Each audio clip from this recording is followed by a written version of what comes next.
Será que ração é mesmo o melhor alimento para o seu cão ou para o seu gato? E por que tem tanta diferença de preço? Qual a diferença entre as rações mais caras e as rações mais baratas? E a alimentação natural? É melhor que ração? E quanto àqueles cachorrinhos bem gordinhos? Todo mundo acha bonitinho, fofinho, mas será que isso é bom para a saúde do animal? Fique comigo até o final desse vídeo que você vai descobrir tudo isso e muito mais. Que bom ter você novamente aqui no canal Saúde Animal por Bruno Branco. E se é a sua primeira vez aqui, seja bem-vindo, bem-vinda e já se inscreva aqui no nosso canal. O primeiro ponto importante sobre a alimentação de cães e gatos é que existe uma diferença entre o seu animal estar bem alimentado e estar bem nutrido. Vamos entender isso um pouco melhor. Vamos supor, que tenha um cãozinho que é alimentado diariamente com uma alimentação caseira à base de polenta, arroz, temperada muitas vezes com gordura, com sobras de alimento, de carne. Possui uma palatabilidade, ou seja, é saboroso para o animal. Então, normalmente ele come bem, ele até gosta porque aquilo tem bastante sabor, aquela gordurinha que coloca para temperar, para homogeneizar, misturar tudo aquilo, acaba sendo saboroso para o cão. Então ele vai comer tudo na maioria das vezes e ele não vai ficar com fome. Ele não vai estar com fome, ou seja, ele estará bem alimentado. Então, estar bem alimentado tem a ver com esse aspecto da fome. Mas será que ele vai estar bem nutrido? Será que ele vai ter as suas exigências nutricionais atendidas? Esse é o ponto-chave, essa é a grande diferença entre estar bem alimentado e estar bem nutrido. Então, um aspecto muito importante que não pode ser deixado de lado é que o cão e o gato são carnívoros. Então a gente não pode negligenciar isso. O ser humano ele é onívoro, ou seja, ele come de tudo. A vaca ela é um herbívoro, ela come grama, come pastagem, come capim.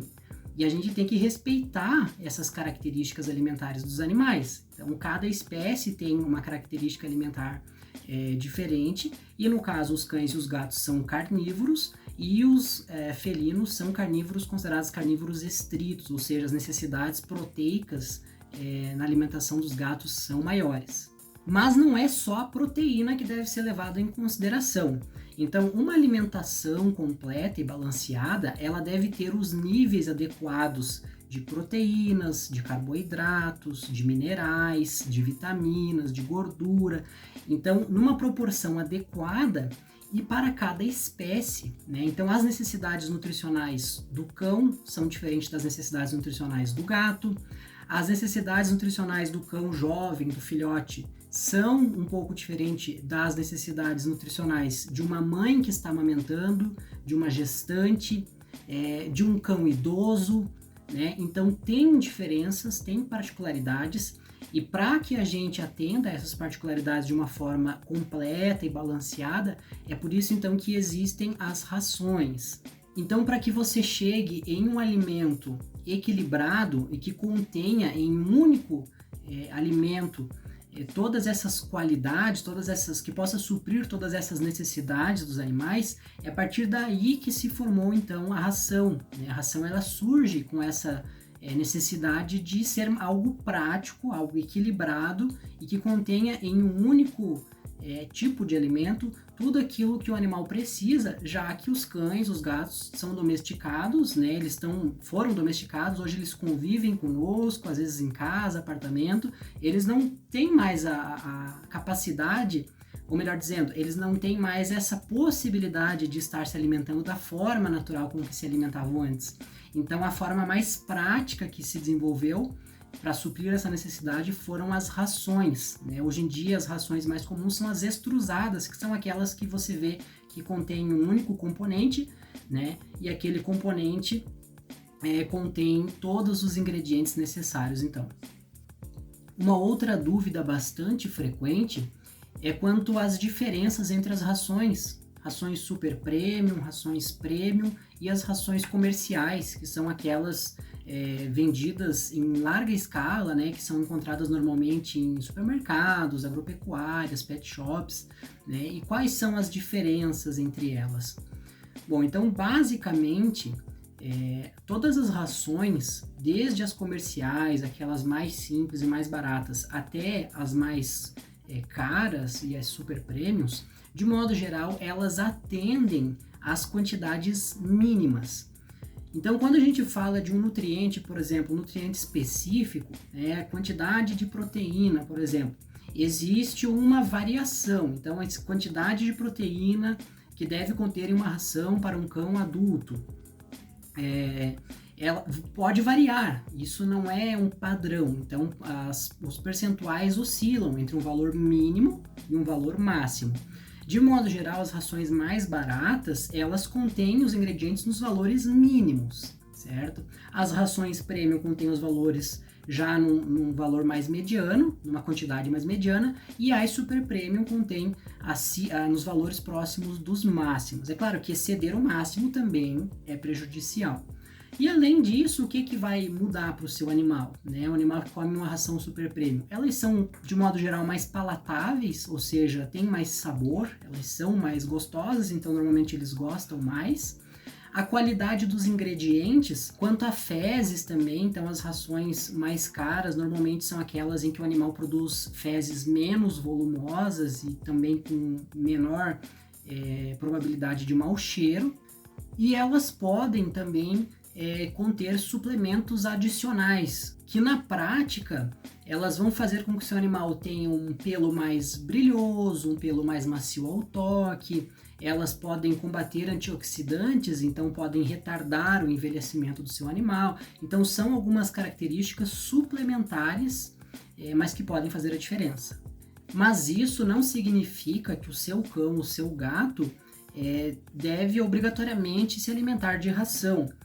Não é somente através da ração que nós conseguimos chegar a esses valores, a uma dieta equilibrada. Então pode também, com alimentação natural, com ingredientes naturais, pode-se também chegar a uma dieta bastante equilibrada. Mas o que acontece? As empresas que produzem as rações, a grande maioria delas, para não dizer todas, elas têm softwares muito especializados, que são exclusivos de cada empresa, desenvolvidos especialmente para fazer as rações, aonde ali naquele software eles inserem no computador os valores nutricionais de cada ingrediente e previamente já tem inserido também todos os valores finais que eles querem chegar para cada nutriente. Porque veja, em uma dieta, quando você adiciona um ingrediente, você adiciona aquele ingrediente buscando, por exemplo, mais energia, mais carboidrato. Mas isso também reflete em outros nutrientes. Às vezes um alimento melhora a minha proteína, aumenta a minha proteína, mas aumenta a minha gordura junto, entende? Então, para se chegar a esse equilíbrio, as rações, ninguém fica escrevendo lá no papel e calculando. Isso aí são computadores que fazem os cálculos em softwares bastante complexos. Então, se você quiser fazer uma alimentação natural para o seu cão, o que eu não contraindico, é ok também, é bacana. Agora, para que você faça isso, eu indico que você passe então por uma consulta junto com o seu animal, com um veterinário nutricionista, com um nutricionista médico veterinário, porque aí somente o nutricionista veterinário vai conhecer as informações nutricionais de cada ingrediente que pode ser adicionado na dieta, vai calcular essas quantidades de acordo com a espécie do seu animal, com o estágio de vida, com o comportamento do seu animal, nível de atividade e tudo mais, e aí sim ele vai calcular, normalmente ele vai calcular no computador, através de um software bem parecido com o que é usado com as rações, para chegar àqueles níveis de garantias adequadas de cada nutriente, muito semelhante ao que acontece com as rações. Então, se você tem aversão à ração, não gosta por algum motivo, pode, com alimentação natural, lembrando de que, por se tratar de um alimento natural, a questão da praticidade, ela perde bastante, ou seja, esse alimento ele vai precisar ser, muitas vezes, fresco e feito quase que na hora. É como pra gente, não é porque você vai fazer para o animal que você vai fazer uma vez por mês.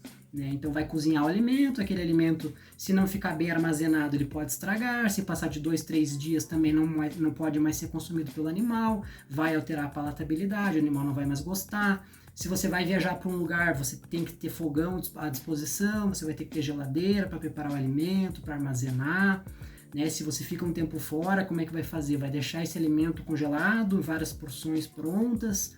Então, assim, se torna algo bem mais trabalhoso. Mas se você preconiza a alimentação natural, tudo bem. Então, pessoal, cuidado, né? Muito cuidado com sugestões de dietas caseiras que se encontram por aí na internet, né? Existem muitas opções, mas a gente já viu como é complexo se fazer uma dieta balanceada, equilibrada para o seu animal. Não é uma receita de bolo que você coloca 1, 2 ou 3 ingredientes e ela já vai ficar completa. Então tem que tomar muito cuidado com essas questões.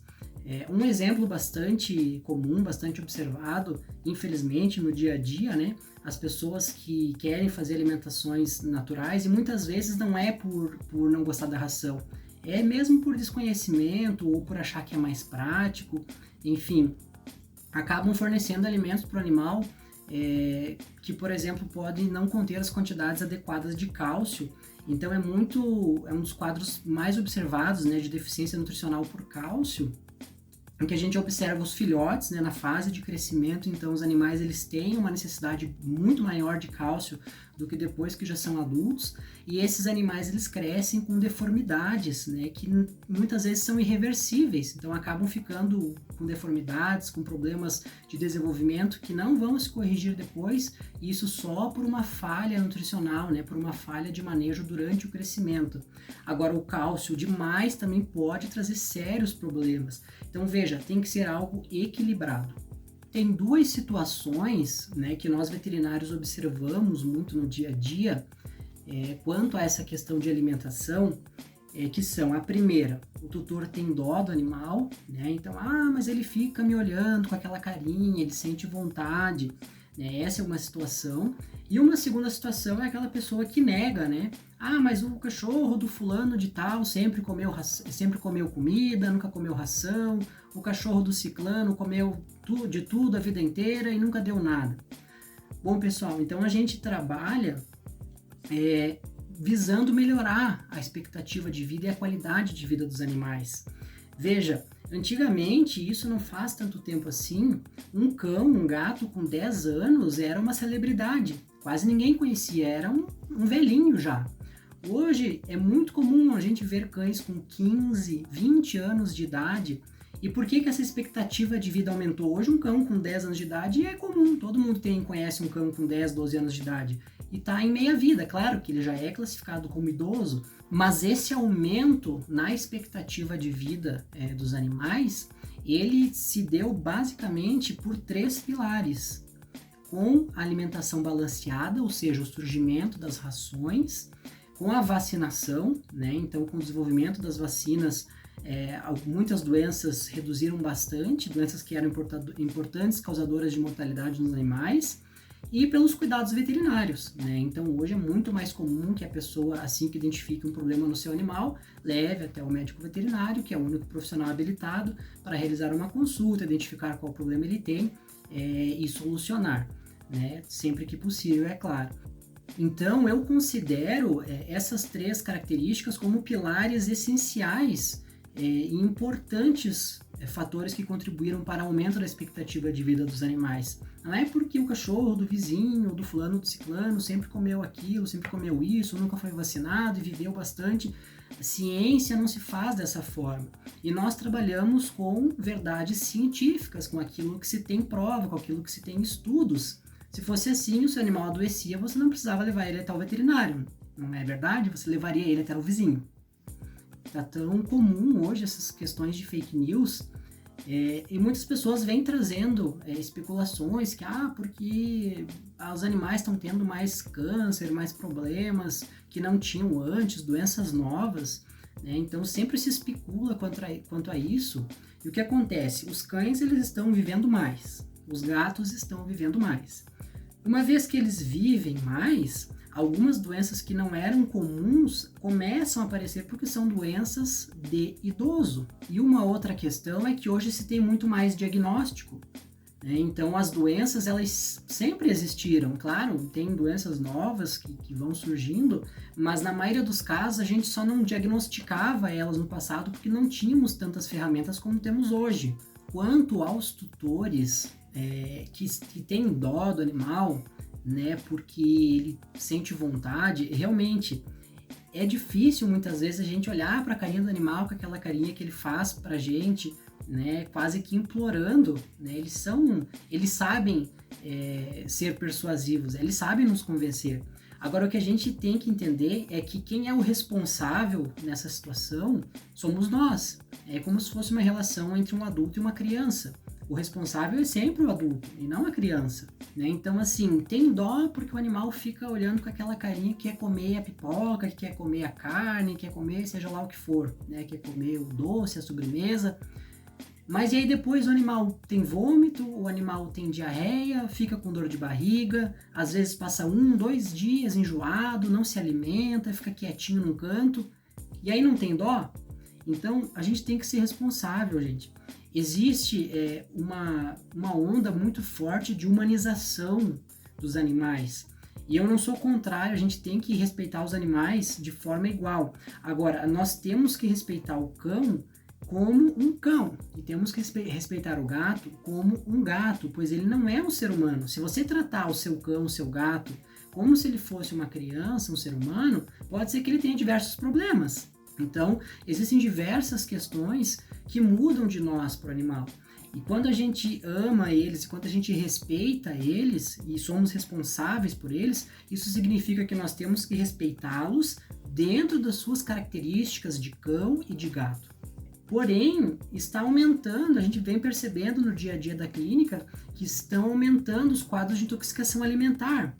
Por quê? As pessoas estão achando que os cães, eles têm a mesma capacidade de digerir os alimentos tal qual o ser humano. E isso é diferente. É claro que o cão, como uma criança que quer algo, ele não tem essa noção. Quem tem essa responsabilidade, essa noção do que pode ou não pode comer é você. Isso sem falar nos quadros de intoxicação mais graves, né? Então, são os clássicos, a intoxicação por cebola, intoxicação por chocolate, né? Então, no período da Páscoa ali, é absurdo o que acontece de cães que são atendidos nas clínicas por intoxicação por chocolate. Então, o cão ele não tolera uma substância presente no chocolate. Isso pode ser tóxico, normalmente é tóxico, especialmente no chocolate preto, né? Mas mesmo o chocolate branco não é um alimento feito para o cão. E aí ele vai comer, ele vai ter um quadro de intoxicação, né? Provavelmente vai ter que levar o seu animal em uma clínica. Existe já chocolate para o cão. Isso é muito bacana, né? Esse desenvolvimento da indústria alimentícia voltada para os animais, isso é muito legal. Isso é um movimento bacana, em produzir um alimento enquanto você come seu chocolate, o seu cão come o chocolate de cão. A questão de intoxicação por cebola, né? Então, quando você vai cozinhar para o seu cão, né, que vai fazer alimento natural, cozinha para o cão, sem cebola, sem alho, né? É diferente de cozinhar para um ser humano, é outra panela, é outro ingrediente. Né? Então a cebola, ela é um potencial. A cebola e o alho eles podem facilmente intoxicar também os cães e os gatos, né? Levando a quadros tóxicos bastante graves e às vezes irreversíveis. Ah, mas eu nunca vi isso acontecer. Mas é uma possibilidade. Você vai ficar esperando algo de ruim acontecer. E por fim, tem a questão da obesidade. Então, a obesidade, ela é uma questão cultural. Nos dias atuais, nós estamos vivendo essa tendência, né, cultural de achar o cãozinho gordinho, mais bonitinho, mais fofinho. Então, nós já temos também nos cães vários estudos demonstrando essa correlação, né? Os cães obesos, os gatos obesos, têm maiores probabilidades de apresentarem doenças crônicas, doenças endócrinas como diabetes, né? Eles têm também uma maior probabilidade de desenvolvimento de câncer. há uma sobrecarga das articulações também. Então, esses animais são os que mais apresentam doenças articulares, artrite, artrose, problemas, né, no sistema locomotor, em joelho, em quadril. Então, acaba predispondo o animal a uma série de problemas. E nós temos essa meio que cultura, né, de achar que isso é bonito. Na verdade, eles ficam fofinhos mesmo. Mas nós estamos preocupados, além da parte visual, da parte, né, estética, nós estamos preocupados com a saúde deles. Um outro problema bastante frequente relacionado à obesidade são problemas respiratórios, né? Então, muito comum a gente observar, infelizmente, né, no nosso dia a dia, animais que já são braquicefálicos. Os braquicefálicos são aqueles animais que têm o focinho achatado, o focinho curto, né, como o pug, por exemplo.